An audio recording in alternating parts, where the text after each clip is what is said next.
Hello, all you fantastic people out there on the internet. It's me, that gaming nerd John, and we're continuing our trek through 13 Sentinels Aegis Rim. Today, we have the brilliantly sharp mind of one Renya Gouto. He's that character that will kind of relay out the truths of this world to the player.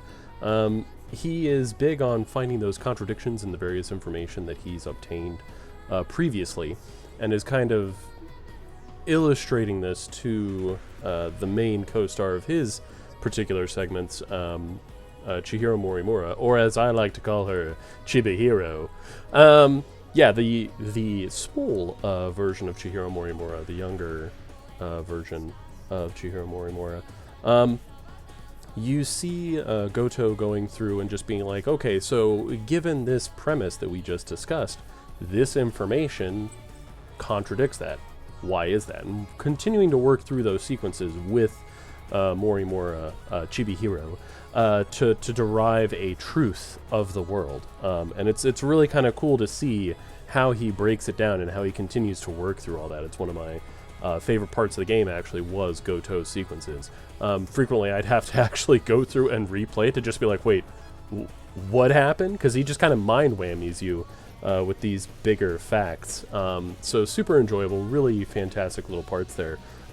There's not a whole lot of like action per se in his sequences, not like Sekigahara's or Manami's or some of the other characters that are much more action-oriented pieces. His is a lot more like working through a story, much more leaning into that visual novel aspect, far less puzzly like Kurabe's or Ogata's stories, where there's things that you have to figure out how to interact with. For the most part, Gouto is literally just laying out truths to both the player, to the world, to Chibi-Hiro. But there's going to be a number of other characters that we see in there, so you'll see a lot of those future characters, so like Miss Morimura from the future, in that fantastic catsuit outfit. You have Tetsuya Ida showing up, kind of lab coat Tetsuya Ida.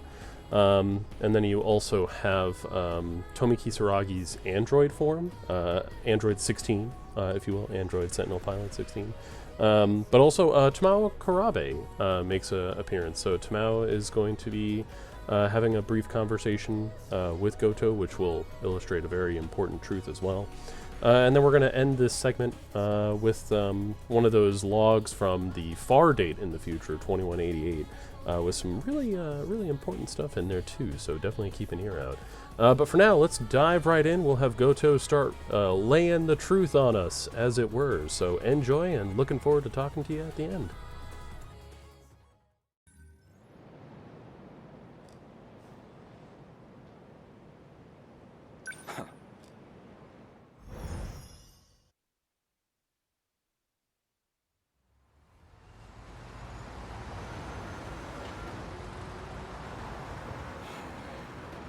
It would appear I can no longer rely on Shikishima. Miss Morimura's death has left the Shikishima execs in disarray. Now they won't let me spearhead the Sentinel project, as if I'm just a child. I doubt my opinion will weigh much in their discussions going forward. Miss Morimura, why did you have to die?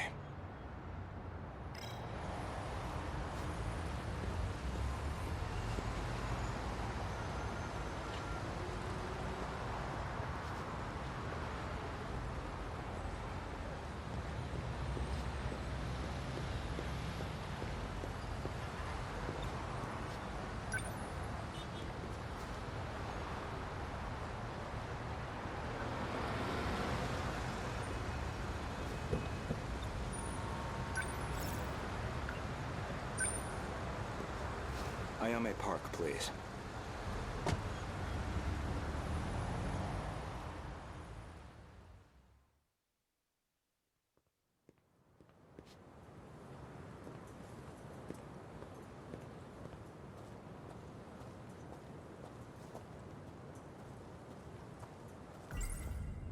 That was pretty quick, Gouto-kun. Ever since the battle that ended with the Sentinels infected, Miss Morimura has been pushing this operation as one of its fiercest supporters. This refers to the humans who can control the UFO's mainframe. Those compatible have nanomachines implanted in their bodies. I checked the corpse at the police station. It was yours, Miss Morimura. There's no doubt about it. Is that so? You don't seem too shocked about your death. Well, it didn't exactly stop me. Here I am, safe and sound. I suppose that's true.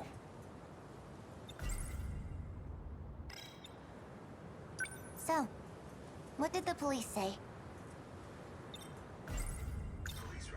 The cause of death was a gunshot to the abdominal area. No bullet was found in the body.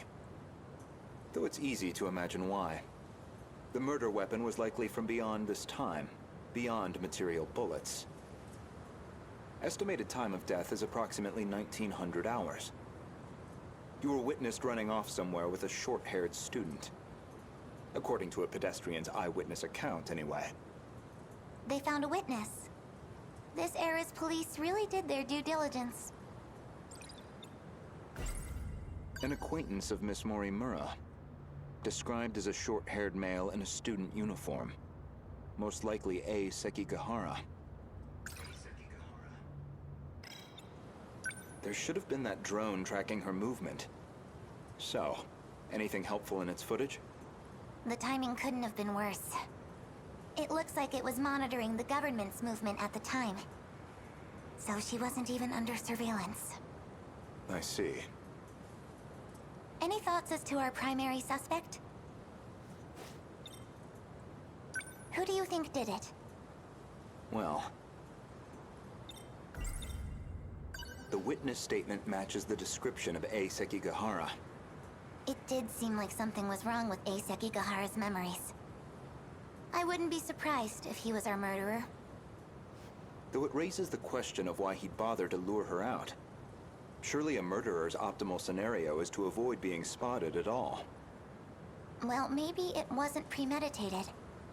He could have killed her by accident. Well, he certainly is the type to brood over things.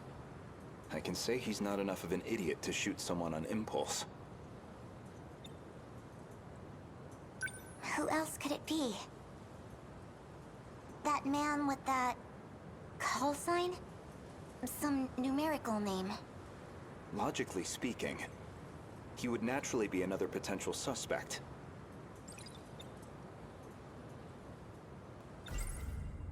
He did attempt to eradicate all the compatibles. He's a dangerous individual, and he's still at large. All that's left of 426 is his consciousness. I don't think I could reliably predict his behavior. He's desperate enough to do anything.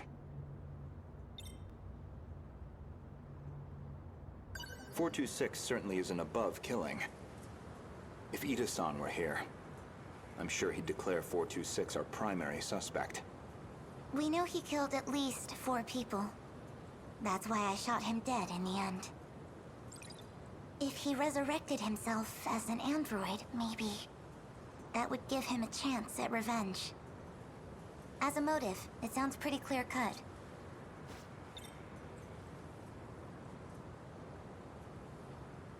So you believe 426 is the most likely suspect? Barring A. Sekigahara. Who else could it be? Aside from Miss Morimura and Ida-san, 4 others came here for refuge 16 years ago. By the time I'd started assisting Miss Morimura's efforts, they'd already lost their physical bodies. Fortunately, we were able to use the data stored in Sector 0. This allowed us to meld their replicated consciousness with AI. As for how they lost their bodies in the first place, reportedly 426 is doing. He destroyed them all in one fell swoop. According to Ida-san's account, anyway. But if number 16 is to be believed, that's not what really happened. And Miss Morimura should be aware of that. I spoke with the pilot of Sentinel number 16. Back then, she gave Miss Morimura something nobody else would. The truth.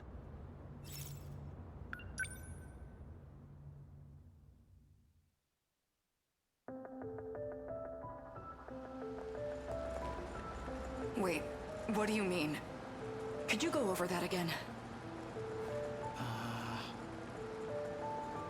Our defensive maneuvers failed. So we decided to stick to the plan. We all headed to the gate to escape. But there was an explosion while we were shifting. From what I can tell, the Type 98 we were shifting in got attacked. But that's the last thing I remember. After that, nothing. But that means... Is that how your data was damaged? It wasn't some plot by 426 after all? Just an explosion? We never did manage to completely reconstruct your data. I thought it was just that you didn't get converted in time, but... You were all dead before the shift even happened. Ida-kun, you said he killed the 4 of them. I know you did. You said he sabotaged them, killed them. Given the chance, he certainly would have. You lied to me? He already tried to kill us all in the past. You know he'd have tried again if we left him alive. Killing him was the right call. No. That means...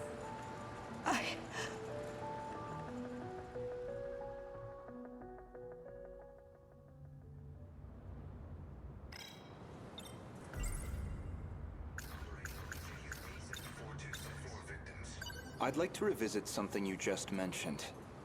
About 426 killing at least 4 individuals. Do you really not remember? Remember what?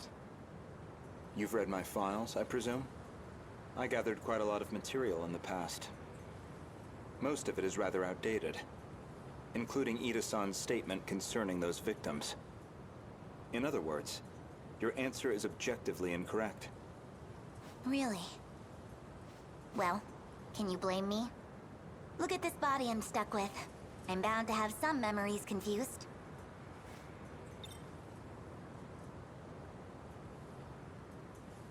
If you have some comment on this form, then by all means. No. That's not what I meant.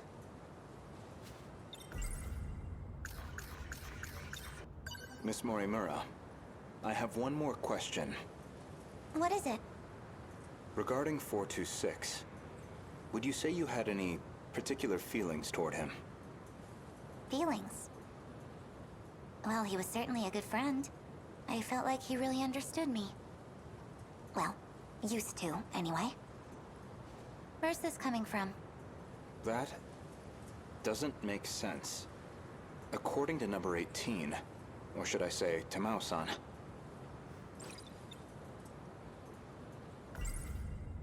I had a hunch about Miss Morimura's feelings, and my discussion with Tamao-san only confirmed my suspicions.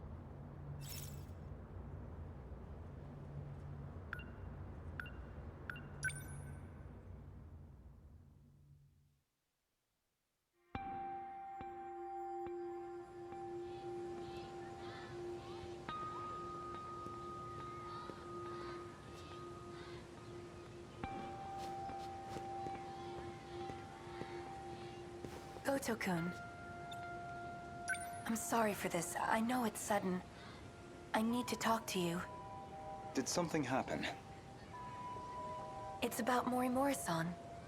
She's been transplanting 426's memories onto Jiro-kun. I only just found out. 426? As in the escaped android? No, not that one. She's using the memory data of the man himself. It was saved during the shift. In other words, she's trying to use Jiro to create another 426? I did my best to talk her down. She's letting me handle Jiro-kun's treatment now.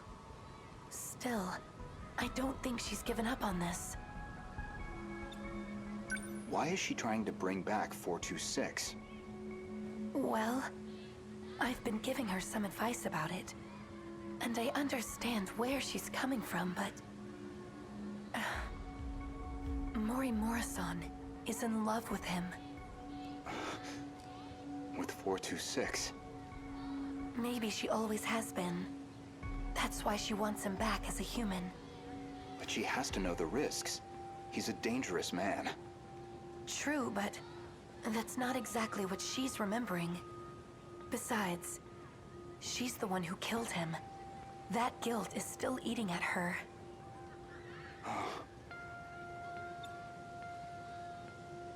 Watch over Morimura-san. And try to keep her away from Juro-kun if you can. I'll keep that in mind.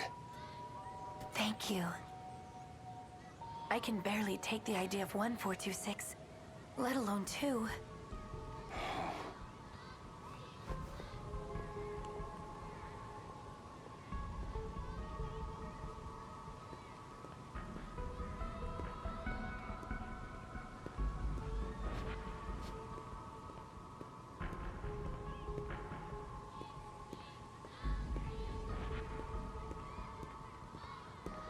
So I was right. Miss Morimura did have feelings for someone.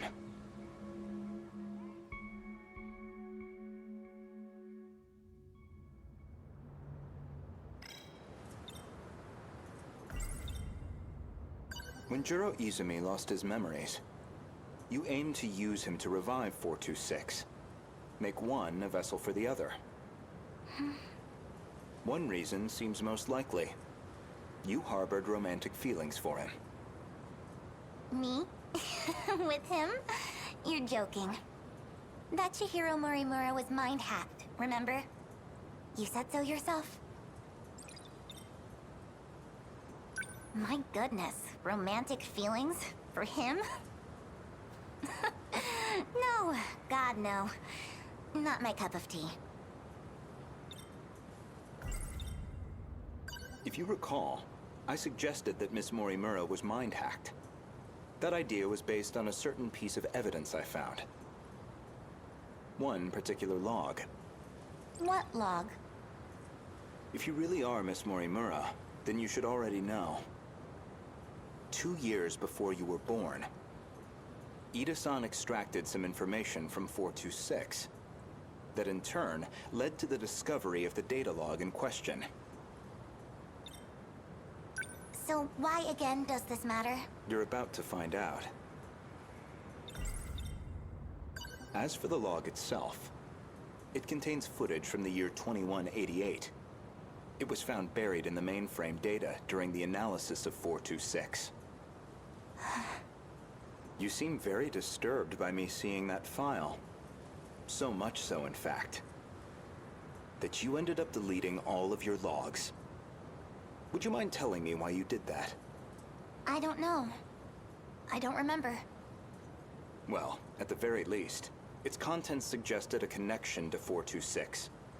Or even that he had been manipulating Miss Morimura. The log contained a very interesting report. Apparently, Juro Izumi downloaded memories onto Chihiro Morimura's clone. "426 was the one who overwrote my memories? So what does that mean? What are you trying to say? Your Morimura and I are both 426?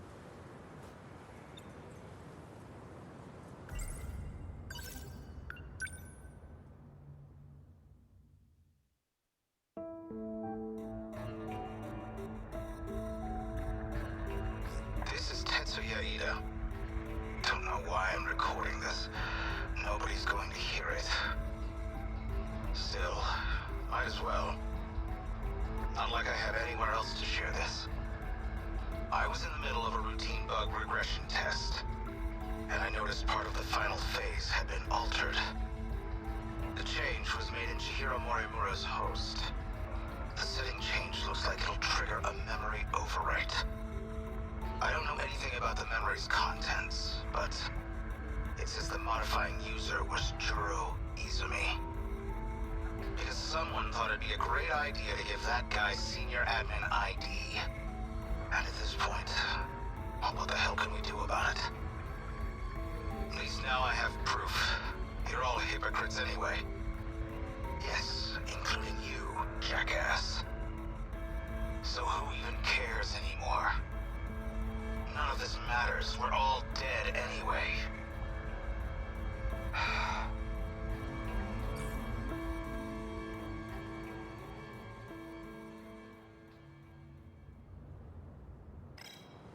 The log inconveniently revealed one of your secrets. One you were desperate to keep me away from. So you deleted it. That's my theory, anyway.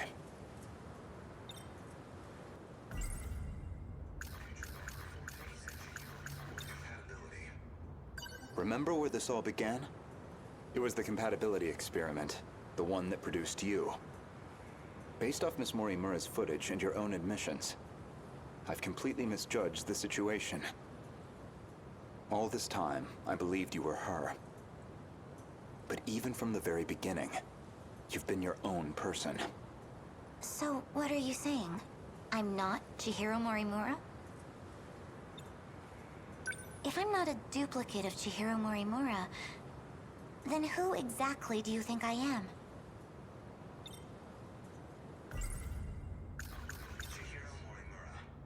You are Chihiro Morimura. Well, there you have it. No, not Miss Morimura, the teacher. Professor Chihiro Morimura. The one from the year 2188.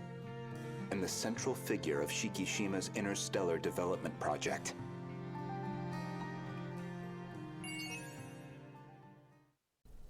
Well, I guess that clears that up a little bit. Chibi-Hiro is indeed Chibi-Hiro! Wait a minute, what?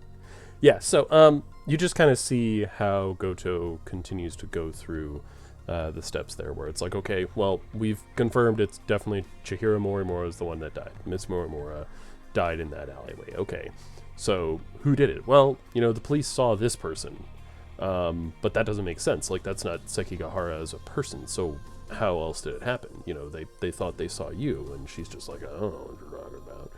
And then it just runs through and continues and being like, okay, well, what about that 426 guy? He's kind of dangerous. And notice that it's Chibi-Hiro that brings that up, not Gouto. And then he goes, okay, that's cool, so let's assume that it is him. And then she goes, okay, yeah, I mean, he's definitely killed people in the past. Like, he's killed at least 4 people. And it's like, hold the phone here. He didn't, and you should know that because you're the one that heard that information. And then it just keeps going through those segments and, like, realizing, wait a tick. Why is she focused on these particular individuals being culpable? And then kind of that big reveal at the end that she is Professor Chihiro Morimura from the Interstellar Project set in that 2188 time frame. Now, we haven't really seen much about that particular Chihiro Morimura, and we'll see more of her as we go through. But definitely keep that in mind, is that Chibi-Hiro is actually Professor Chihiro Morimura. So definitely anytime we see those pieces of information relayed on, understand that that individual is in this, like, tiny body now, and is the one that's interacting with Renya Gouto. It's definitely some crazy stuff, but really cool things there. Speaking of crazy stuff, the next character we're going to be joining up with for their own crazy little misadventures is going to be Minami. So Natsuno Minami is going to be next. We've seen that she's traveled to various time eras, including meeting up with Miura and kind of catching up to him and seeing what's going to happen now. So exciting stuff there, kind of her journeys with BJ, with Miura, all that stuff. You know, if you've enjoyed these little excursions yourself, then by all means, feel free to hit that like and subscribe button. It's a good thing for you and me. In any case, thank you for watching. Thank you for kind of making it through all this. Like I mentioned before, some of these sequences are going to be longer, some of them are going to be shorter. It's kind of a hodgepodge all over the place, but I didn't want to splice it up. I wanted you all to kind of see the natural way that the story is told throughout the game, with my own interesting little meandering ways that I do.